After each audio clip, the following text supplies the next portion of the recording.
Good morning. Good morning. It's a pleasure to meet you, Mark. It's great to meet you. So what's your take on this BusinessDay conference on capital markets and integration of West African countries? I commend BusinessDay first for hosting a capital markets conference annually because it's very, very critical that we come together to discuss topical issues. I believe the choice of West African integration, opportunities and challenges for businesses is particularly topical given its importance to businesses in Nigeria, but also the importance for the capital markets. Integration efforts are very critical. It ensures that you have larger markets. It ensures that you coordinate and harmonize your laws, rules, and others. Our region is well known for very successful integration efforts.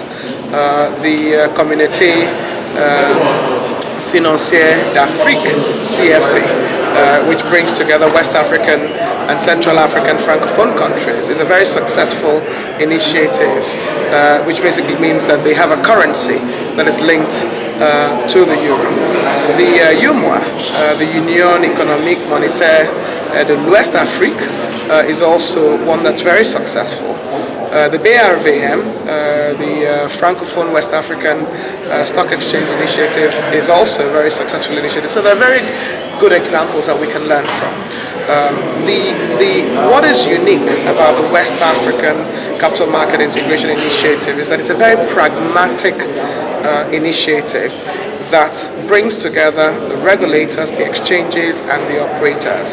And there are milestones where all of the different stakeholders are working together to ensure that we meet those milestones. So the first one is to ensure that there's sponsored access that brokers have, and that's already been approved. I hope that by the end of next year that the exchanges will also enjoy interconnectivity so that your securities can basically be traded in any of our markets. I think that there are things that we can learn from other markets. I believe that what ASEAN is doing in East Asia is a great example for us. I also believe that what's happening with MiFID in the European Union are also examples that we can learn from. Okay, ma'am, what challenges have you faced from starting this journey of integration? What challenges have you faced and come across? The challenges are all opportunities, but the most important one is actually political will.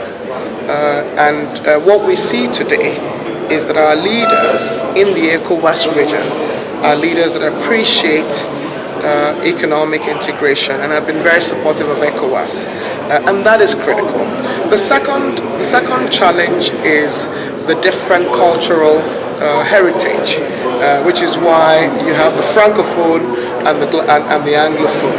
And this initiative basically brings together different countries and jurisdictions that have had different cultural heritages.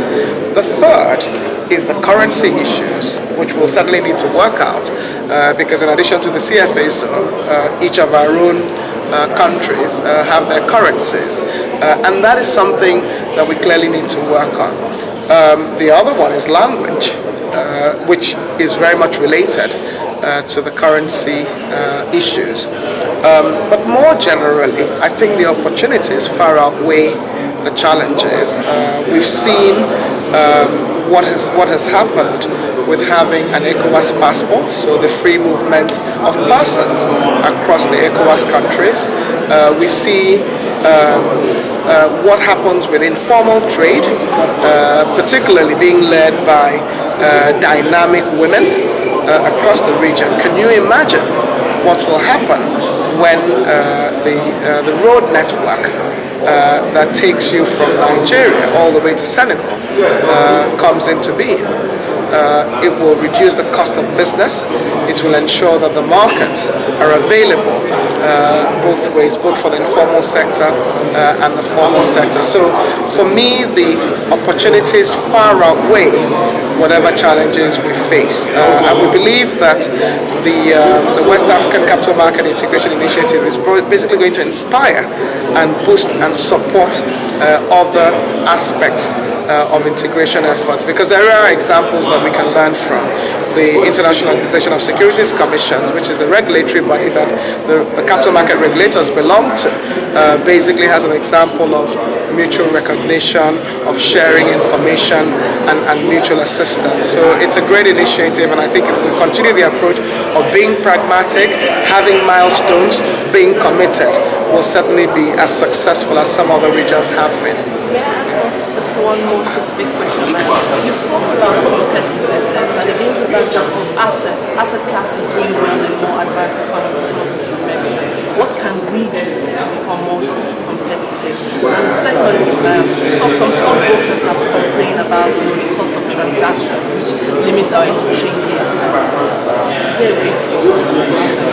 One of the advantages of integration is that we can address some of the weaknesses that we have in the West African capital markets, which is depth, liquidity, breadth, and sophistication. Because when you have a larger market, you basically have a greater opportunity for you, the value or the cost of business, because of economies of scale, is easier to handle.